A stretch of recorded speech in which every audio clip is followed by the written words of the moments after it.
Welcome to Sophia Coaching Center. Today PGTRB Max Unit 5 Operations Research தான் பார்த்துட்டு இருக்கோம்.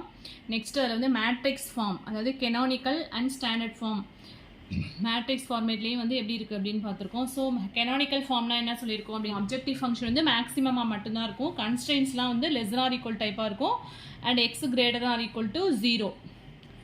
And then standard ஃபார்மாக இருந்ததுன்னா மேக்ஸிமமாக அப்ஜெக்டிவ் ஃபங்க்ஷன் வந்து மேக்ஸிமமாகவும் இருக்கலாம், மினிமமாகவும் இருக்கலாம், கன்ஸ்ட்ரெயின்ஸ் வந்து ஈக்குவல் டு டைப்பாக மட்டும்தான் இருக்கும். அண்ட் ஆல்வேஸ் பி வந்து என்ன அப்படின்னாக்கா, ரைட் ஹேண்ட் சைடில் உள்ள அந்த பி வந்து என்ன அப்படின்னாக்கா கண்டிப்பாக வந்து நான் நெகட்டிவாக தான் இருக்கும். பட் கெனானிக்கல் ஃபார்மில் இந்த பி வந்து மேபி நெகட்டிவாகவும் இருக்கலாம், ஓகேவா.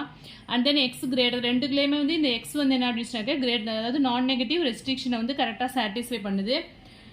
எக்ஸ் வந்து greater than equal to 0. So அதுக்குள்ளே எக்ஸாம்பிள் தான் கீழே பார்க்க போகிறோம். ஸோ ஒரு சம் கொடுத்துருக்காங்க பாருங்க, maximum z equal to 2x1 plus x2 such that 3x1, இது வந்து அப்ஜெக்டிவ் ஃபங்க்ஷன், அதுக்குள்ள கன்ஸ்ட்ரெயின்ஸ் வந்து 3x1 plus x2 less than or equal to 2, x1 plus 2x2 வந்து greater than or equal to 4, and x1 x2 வந்து greater than or equal to 0. So இதுக்கு வந்து நம்ம இப்போ ஃபஸ்ட்டு கெனானிக்கல் ஃபார்ம் வந்து எழுத போகிறோம். ஸோ பாருங்கள், maximum z equal to 2x1 plus x2. Canonical ஃபார்மை பொறுத்த வரைக்கும் அப்ஜெக்டிவ் ஃபங்க்ஷன் வந்து மேக்ஸிமமாக தான் இருக்கணும். ஸோ அப்படியே எழுதிக்கலாம். நெக்ஸ்ட் கன்ஸ்ட்ரெயின்ஸ் வந்து லெஸ் ஆர் ஈக்குவல்ட்டாக இருக்கணும். பட் ஒரு கன்ஸ்ட்ரெயின்ஸ் வந்து என்னவா இருக்குது அப்படின்னா கிரேட்டர் ஆர் ஈக்குவல்ட்டாக இருக்குது. ஸோ ஃபுல்லாக வந்து இந்த ஈக்குவேஷன் என்ன பண்ணலாம் அப்படின்னா மைனஸால் மல்டிப்ளை பண்ணோம் அப்படின்னா இன்இக்வாலிட்டியும் சேஞ்ச் ஆகும் இல்லையா. ஸோ அதான் பண்ண போகிறோம். சச் தட் ஃபஸ்ட்டு கன்ஸ்ட்ரெயினை அப்படியே எழுதிக்கலாம், 3x1 plus x2 less than or equal to 2. Second கன்ஸ்ட்ரெயினை வந்து மைனஸால் மல்டிப்ளை பண்ணோம் அப்படின்னா -x1 -2x2 which is less than or equal to -4 அப்படின்னு. அண்ட் x1 x2லாம் வந்து greater or equal to 0. Next standard ஃபார்மில் பாருங்கள். ஸோ மேக்ஸிமமாகவும் இருக்கலாம், மினிமமாகவும் இருக்கலாம். இங்கே வந்து மேக்ஸிமம் இசட் கொடுத்துருக்கிறதுனால objective function maximum z equal to 2x1 plus x2 அப்படின்னு எழுதிக்கிறோம். அண்ட் தென் கன்ஸ்ட்ரெயின்ஸ் பார்த்துட்டு இந்த ஸ்லாக் வேரியபிள் ஏன் ஆட் பண்ணியிருக்கோன்னு பார்க்கலாம். சச் தட் கன்ஸ்ட்ரெயின்ஸ் வந்து என்ன ஈக்குவல் டு டைப்பாக தான் இருக்குன்னு பார்த்துருக்கோம். So less or equal to கன்ஸ்ட்ரெயினை வந்து ஈக்குவல்ட்டாக மாற்றணும்னா நம்ம என்ன பண்ணுவோம், ஒரு ஸ்லாக் வேரியபிளை வந்து ஆட் பண்ணுவோம் இல்லையா, அதான் பண்ணியிருக்கோம். 3x1 plus x2 plus s1 equal to 2. So இங்கே ஸ்லாக் வேரியபிள் வந்து s1 ஆட் பண்ணியிருக்கோம். அண்ட் தென் செகண்ட் கன்ஸ்ட்ரெயின்ஸில் வந்து greater or equal to constrains இருந்துச்சுன்னா அதில் வந்து என்ன பண்ணுவோம், சர்ப்ளஸ் வேரியபிளை வந்து சப்ராக்ட் பண்ணுவோம். ஸோ அதான் இங்கே பண்ணியிருக்கோம், x1 plus 2x2 minus s2 equal to 4. இங்கே s1 s2 இது ரெண்டும் தான் வந்து என்ன அப்படின்னாக்கா slack and surplus variables. And x1 x2 greater or equal to 0, and s1 s2 இதுவுமே வந்து கிரேட்டர் ஆர் ஈக்குவல், ரெண்டுமே வந்து நான் நெகட்டிவ் தான். அண்ட் தென் ஆல்ரெடி ஒன்று படிச்சிருக்கோம் இல்லையா, ஸ்லாக் அண்ட் சர்ப்ளஸ் வேரியபிளோட கோஎஃபிஷியன்ஸ் வந்து அப்ஜெக்டிவ் ஃபங்க்ஷனை பொறுத்த வரைக்கும் என்னவா இருக்கும், 0. ஸோ இதை கூட ஒரு கொஸ்டினாக கேட்கலாம். ஸ்லாக் அண்ட் சர்ப்ளஸ் வேரியபிளோட கோஎஃபிஷியன்ட் வந்து அப்ஜெக்டிவ் ஃபங்க்ஷனில் என்னவா இருக்கும் அப்படின்னா 0. அதுதான் இங்கே 0s1 plus 0s2 அப்படின்னு ரைட் பண்ணியிருக்கோம், ஓகேவா. ஸோ இதான் வந்து ஸ்டாண்டர்ட் ஃபார்ம், அதான் ரிமார்க்கில் கொடுத்துருக்காங்க. The coefficient of slack and surplus variables in the objective function are always assumed to be 0. So அதனால தான் ரெண்டு, ஒரு ஸ்லாக் வேரியபிள் ஒரு சர்ப்ளஸ் வேரியபிள் வந்து எழுதியிருக்கோம் இல்லையா, அதோட கோஎஃபிஷியன்ட் வந்து அப்ஜெக்டிவ் ஃபங்க்ஷனில் 0ன்னு போட்டு ஸ்லாக் அண்ட் சர்ப்ளஸ் வேரியபிளாக எழுதியிருக்கோம். Next, so a variable which is unrestricted in sign is equivalent to the difference between two non-negative variables அப்படின்னா x1 அப்படிங்கிற ஒரு வேரியபிள் வந்து அன்ரெஸ்ட்ரிக்டட் அப்படின்னா அதை வந்து எப்படி எழுதலாம், x1 dash minus x1 double dash அப்படின்னு எழுதுறோம்னு வச்சுக்கோங்க. இங்கே வந்து டிஃபரன்ஷியேஷன் கிடையாது, ஜஸ்ட் வேரியபிள் தான், இது ரெண்டும் ஐடென்டிஃபிகேஷனுக்காக சொல்லியிருக்கேன். ஸோ டிஃபரன்ஸ் பிட்வீன் அந்த ரெண்டு வேரியபிள்ஸோட டிஃபரன்ஸாக எழுதலாம் ஒரு அன்ரெஸ்ட்ரிக்டட் வேரியபிள் அப்படின்னு சொல்கிறாங்க. இது ரெண்டுமே நான் நெகட்டிவ். மினிமம் இசட்டை வந்து எப்படி எழுதலாம் அப்படின்னா, minimum z is equal to எதுக்கு ஈக்குவலண்ட்டாக இருக்குன்னா minus maximum of minus z. Simplex method பார்க்கும்போது இதெல்லாம் உங்களுக்கு புரியும். சிம்ப்ளெக்ஸ் மெத்தடில் இந்த கண்டிஷன் யூஸ் பண்ணுவோம். நெக்ஸ்ட் ஒரு தியரம் கொடுத்துருக்காங்க பாருங்க, the set of feasible solution to an LPP is a convex set. Set of feasible solution, ஒரு எல்பிபியோட செட் ஆஃப் ஃபீசிபிள் சொல்யூஷன் வந்து என்னவா இருக்கும் அப்படின்னா ஒரு கான்வெக்ஸ் செட்டாக இருக்கும் அப்படின்னு சொல்கிறாங்க. இது ஒரு தியரம். ஸோ ஸ்டேட்மெண்ட் மட்டும் படிச்சு. Next remark, in general a convex set s is either empty or unbounded or closed. Next, the empty set occurs when the constraints are not satisfied simultaneously. In this case, system is no solution. Constraints வந்து satisfy பண்ணலை அப்படின்னா அங்கே தான் வந்து என்ன அப்படின்னு சொன்னாக்கா empty set வந்து அக்கர் ஆகும், அங்கே வந்து சொல்யூஷனே இருக்காது அப்படின்னு சொல்கிறாங்க. கன்ஸ்ட்ரெயின்ஸை சாட்டிஸ்ஃபை பண்ணால் தானே நம்ம சொல்யூஷன் சொல்லியிருக்கோம். ஸோ நான் நெகட்டிவ் ரெஸ்ட்ரிக்ஷனே சேர்த்து சாட்டிஸ்ஃபை பண்ணிச்சுன்னா அது வந்து ஃபீஸிபிள் சொல்யூஷன் சொல்லுவோம். கன்ஸ்ட்ரெயின்ஸே சாட்டிஸ்ஃபை பண்ணலை அப்படின்னா அந்த இடத்துல வந்து சொல்யூஷனே இருக்காது. ஸோ அதை வந்து எம்டி செட் அப்படின்னு சொல்கிறாங்க. An unbounded set implies that the region of feasible solution is not constrained in at least one direction. Unbounded solution என்ன அப்படின்னு சொன்னாக்க the region of feasible solution is not constrained in at least one direction. Unboundedனா என்ன அப்படின்னு சொன்னாக்க solution வந்து அதாவது மேக்ஸிமைசேஷனாவோ minimisation அப்படின்னு பர்டிகுலராக நம்மளால் சொல்ல முடியாது. இந்த ஃபீஸிபிள் சொல்யூஷன் ஃபைண்ட் அவுட் பண்ணதுக்கு அப்புறம் அது வந்து அந்த அப்ஜெக்டிவ் ஃபங்க்ஷனை வச்சு தான் நம்ம வந்து மேக்ஸிமைசேஷன் கண்டிஷனை சாட்டிஸ்ஃபை பண்ணி தான் மினிமைசேஷனா அப்படின்னு சொல்லுவோம்.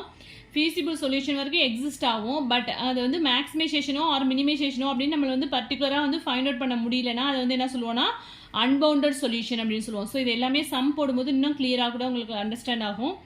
A closed set implies that the region of feasible solution in a convex polyhedron, அதாவது நம்ம வந்து ஒரு கிராஃபில் எக்ஸ் ஆக்சிஸ் ஒய் ஆக்சிஸ் வச்சு நம்ம வந்து ஒரு கிராஃபிக்கல் மெத்தடில் போடுறோம் அப்படின்னா அது வந்து ஒரு க்ளோஸ்டு கான்வெக்ஸ் செட் கிடச்சிச்சு அப்படின்னா ஒரு க்ளோஸ்டு ரீஜியனாக கிடச்சிச்சு அப்படின்னா feasible solution அது வந்து ஒரு கான்வெக்ஸ் பாலிஹெட்ரனாக இருக்கும் அப்படின்னு சொல்கிறாங்க. Since it is defined by the intersection of a finite number of linear constraints.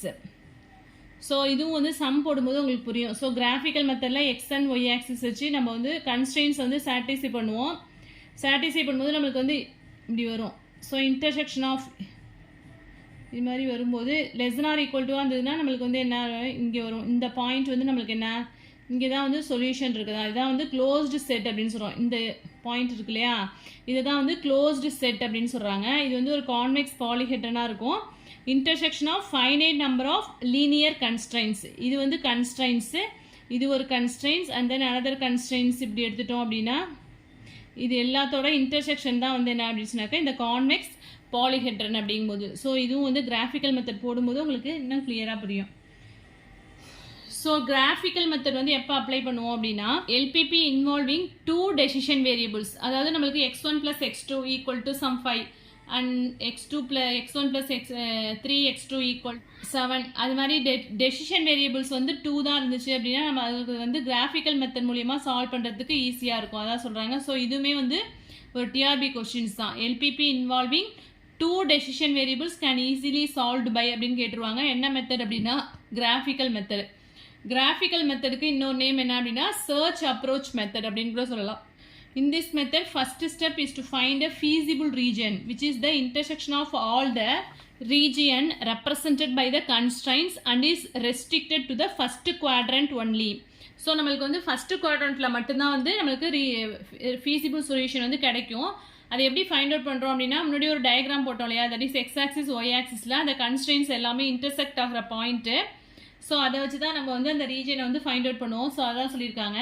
Next then find the value of the objective function. So அந்த கார்னர் பாயிண்ட்ஸ் எல்லாத்துலேயுமே வந்து சப்போஸ் அப்ஜெக்டிவ் ஃபங்க்ஷன் மேக்ஸிமமாக இருந்துச்சு அப்படின்னா அந்த நம்ம ஃபைண்ட் அவுட் பண்ண ரீஜனில் உள்ள கார்னர் பாயிண்ட்ஸில் வந்து சொல்யூஷன் அதுலேருந்து ஃபைண்ட் அவுட் பண்ணணும். மேக்ஸிமமாக இருந்துச்சு அப்படின்னா என்ன மினிமமாக இருந்துச்சுன்னா என்ன அப்படின்னா அப்ஜெக்டிவ் ஃபங்க்ஷன் வந்து ஃபைண்ட் அவுட் பண்ணுவோம். ஸோ அதுலேருந்து வந்து நம்மளுக்கு ஃபீஸிபிள் ரீஜன் கிடைக்கும். Finally select the point that is optimum solution. மேக்ஸிமமாக இருந்ததுன்னா அந்த கார்னர் பாயிண்ட்ஸ் எல்லாத்துலேயும் இப்போ 4 பாயிண்ட்ஸ் இருக்குது அப்படின்னு சொன்னாக்கா அதில் எது மேக்ஸிமம் வேல்யூ கிடைக்குதோ அதுதான் வந்து ஆப்டிமம் சொல்யூஷன் அப்படின்னு சொல்லுவோம். ஸோ இவங்களுக்கு வந்து இந்த சம் போடும்போது இன்னும் கிளியராக புரியும். நெக்ஸ்ட் வந்து ஆர்டிஃபிஷியல் வேரியபிள் நம்ம ஸ்லாக் சர்ப்ளஸ் வேரியபிள் படித்தோம் இல்லையா அந்த ஆர்டிஃபிஷியல் வேரியபிள் ஒன்று வந்து விடுபட்டு போயிடுச்சு அதான் இங்கே எழுதியிருக்கேன். When introducing the surplus variables, a non-negative variable is added to the left side of the equation. The variable is called an artificial variable. அதாவது ஒரு ஈக்குவேஷன் வந்து ஈக்குவல் டு டைப்பாகவே இருந்துச்சு அப்படின்னா இப்போ வந்து லெஸ் ஆர் ஈக்குவல் டுனா வந்து ஸ்லாக் வேரியபிளை ஆட் பண்ணுவோம். Greater or equal to கன்ஸ்ட்ரெயின்ஸாக இருந்துச்சுன்னா சர்ப்ளஸ் வேரியபிள் வந்து சப்ராக்ட் பண்ணுவோம். அதே வந்து ஈக்குவேஷனாகவே கொடுத்துட்டாங்க ஈக்குவல் டுன்னு இருந்துச்சு. இப்போ x1 + x2 = 7 அப்படின்னு இருந்துச்சு அப்படின்னா அந்த இடத்துல வந்து ஆர்டிஃபிஷியல் வேரியபிளை வந்து என்ன பண்ணணும் அப்படின்னா ஆட் பண்ணணும். That is x1 + x2 + a1 = 7 அப்படின்னு எழுதணும். அதை தான் வந்து ஆர்டிஃபிஷியல் வேரியபிள்ஸ் அப்படின்னு சொல்கிறோம். Artificial variables must be added to the equality constraints also. Next, solution. Alternative அடுத்து எல்பிபியில் வந்து என்னென்ன சொல்யூஷன்ஸ்லாம் வரும்னு பார்த்தோம். சொல்யூஷன், feasible solution, அதுக்கப்புறம் optimum solution. Solution, feasible solution, optimum solution வந்து எல்பிபிக்கு பார்த்தோம். அதே மாதிரி கிராஃபிக்கல் மெத்தடில் என்னென்ன சொல்யூஷன்ஸ்லாம் கிடைக்குதுன்னா alternative optima, unbounded solution, infeasible solution. 3 types of solution வந்து நம்மளுக்கு கிராஃபிக்கல் மெத்தடில் கிடைக்குது. ஸோ இது சம் போடும்போது இன்னுமே கிளியராக உங்களுக்கு நல்லா புரியும். ஆல்டர்னேட்டிவ் ஆப்டிமானா when the objective function is parallel to the constraintsனாக்கா அப்ஜெக்டிவ் ஃபங்க்ஷன் வந்து 6x1 plus 10x2 equal to 12 அப்படின்னு இருக்கு. ஸோ அதில் நம்மளுக்கு கொடுத்துருக்க constraints suppose maximum z equal to இதான் வந்து அப்ஜெக்டிவ் ஃபங்க்ஷன் எடுத்துட்டோம் அப்படின்னா இதில் உள்ள கன்ஸ்ட்ரைன்ஸ் வந்து 3x1 plus 5x2 equal to 6. So நம்மளுக்கு வந்து இதை 2ஆல் மல்டிப்ளை பண்ணும்போது நமக்கு என்ன கிடைக்கிறோம், இந்த அப்ஜெக்டிவ் ஃபங்க்ஷன் கிடச்சிரும் இல்லையா. ஸோ இது மாதிரி இருக்கிறது தான் வந்து பேரலல் அப்படின்னு சொல்லுவோம். ஸோ அப்ஜெக்டிவ் ஃபங்க்ஷன் வந்து பேரலல் டு கன்ஸ்ட்ரைன்ஸாக இருந்துச்சுன்னா the objective function will assume the same optimum value at more than one point. So இது மாதிரி constraints இருந்துச்சு அப்படின்னா objective function is parallel to the constraints இருந்துச்சு அப்படின்னா நம்மளுக்கு வந்து என்ன கிடைக்கும்னா more than one pointல வந்து same solutions கிடைக்கும். ஓகேவா. ஸோ இதில் வந்து ஒரு கிராஃபிக்கல் மெத்தடில் நம்மளுக்கு constraints வந்து கட் பண்ணுற பாயிண்ட்லாம் போட்டு இந்த கார்னர் பாயிண்ட்லாம் நம்ம ஃபைண்ட் அவுட் பண்ணுவோம். கார்னர் பாயிண்ட் பண்ணி இந்த பாயிண்ட்லேயும் சேம் சொல்யூஷன், இந்த பாயிண்ட்லேயும் சேம் சொல்யூஷன் அது மாதிரி கிடைக்கும். பட் அனதர் சம்ஸ்லாம் வந்து இந்த பாயிண்ட்டில் வேறு சொல்யூஷன், இந்த பாயிண்ட்டில் வேறு சொல்யூஷன், இங்கெல்லாம் வேறு சொல்யூஷன்ஸ் கிடைக்கும். பட் அப்ஜெக்டிவ் ஃபங்க்ஷனும் கன்ஸ்ட்ரெயின்ஸும் பேரலாக இருந்துச்சு அப்படின்னா நமக்கு என்ன அப்படின்னா மோர் தென் ஒன் பாயிண்ட்டில் வந்து சேம் சொல்யூஷன்ஸ் கிடைக்கும். அதை தான் இங்கே சொல்லியிருக்காங்க, same optimum value at more then one point. அதை தான் வந்து ஆல்டர்னேட்டிவ் ஆப்டிமா அப்படின்னு சொல்லுவோம். Very very important. இது பேஸ் பண்ணி கொஸ்டின்ஸ் வந்திருக்கு டிஆர்பியில். Next, unbounded solution அப்படின்னா என்னன்னா when the values of the decision variables may be increased indefinitely without violating any of the constraints, the feasible region is said to be unbounded. அதாவது நம்மளுக்கு இந்த ரீஜனே find out பண்ண முடியாது. Solution என்ன அப்படின்னா so constrains வந்து இப்படி இருக்கு. பட் ஸோ கன்ஸ்ட்ரைன்ஸ் ரெண்டும் வந்து என்ன ஆகுது, இன்டர்செக்ட் ஆகுது. பட் ரெண்டுமே வந்து மேக்ஸிமம் இசட் அப்படிங்கும்போது நமக்கு ரீஜன் வந்து என்ன ஆகிடும் அப்படின்னு சொன்னாக்கா இங்கே அப்பில் போயிட்டுருக்கும். நம்மளுக்கு வந்து மேக்ஸிமம் அப்படிங்கும்போது இதில் எது மேக்ஸிமம் அப்படின்னு நம்மளால் ஃபைண்ட் அவுட் பண்ண முடியாது. எந்த இடத்துல வந்து மேக்ஸிமம் பாயிண்ட் கிடைக்குது அப்படின்னு ஃபைண்ட் அவுட் பண்ண முடியாது. இதுதான் வந்து அன்பவுண்டட் சொல்யூஷன் அப்படின்னு சொல்லுவோம்.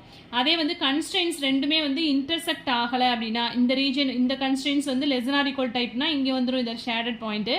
அனதர் கன்ஸ்ட்ரெயின்ஸ் வந்து கிரேட்டர் தான் ஈக்குவல் டு அப்படிங்கும்போது இங்கே போயிடும். ஸோ இது ரெண்டுமே இன்டர்செக்ட் ஆகலை அப்படிங்கும்போது இந்த இடத்துல சொல்யூஷனே நமக்கு கிடைக்காது. இதுதான் வந்து இன்ஃபீசிபிள் சொல்யூஷன் அப்படின்னு சொல்லுவோம். Solution when the constraints are not satisfied simultaneously the LPP has no feasible region. This infeasible solution can never occur if all the constraints are less than or equal type. Suppose நம்மளுக்கு கொடுத்துருக்க constraints எல்லாமே less than or equal to type இருந்துச்சு அப்படின்னா நமக்கு என்ன இன்ஃபீசிபிள் சொல்யூஷனே occur ஆகாது. ஏன்னா less or equal டைப்புங்கும் போது நமக்கு ஷேடட் ரீஜன் எல்லாமே டவுன்வர்டாக வர்றதுனால எல்லாமே கண்டிப்பாக இன்டர்செக்ட் ஆகும். ஸோ லெஸ் ஆர் ஈக்குவல் டைப்பில் வந்து கண்டிப்பாக இன்ஃபீசிபிள் ரீஜன் அக்கர் ஆகாது. ஸோ இதை கூட ஒரு கொஸ்டினாக மேக் பண்ணலாம்.